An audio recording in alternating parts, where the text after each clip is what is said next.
YouTube. In this video, we'll be taking a look at how to change the WhatsApp notification sound on the Samsung Galaxy S26 Ultra. This will work for the S26 Ultra, S26, and the S26 Plus as well. If you like this kind of content or find this kind of content helpful, leave a message down below. Don't forget to subscribe, and thanks for watching. So if you want to change the WhatsApp notification sound on your S26 device, thankfully, it's pretty easy to do so. The first thing you want to do is actually jump into your settings. Once you're in your settings, you want to scroll down and you want to look for notifications. And then from there, what you want to do is hit notification. From there, you want to look for app notifications and you want to hit app notifications. From there, you want to scroll down and you want to look for WhatsApp and you want to hit WhatsApp. And then from there, what you want to do is scroll down and you want to look for notification categories. And then from there, you want to hit notification. From there, what you want to do is hit message notifications.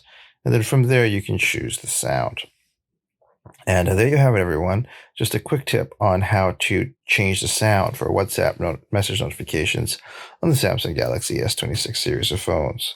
If you like this kind of content or find this kind of content helpful, leave a message down below. Don't forget to subscribe, and thanks for watching.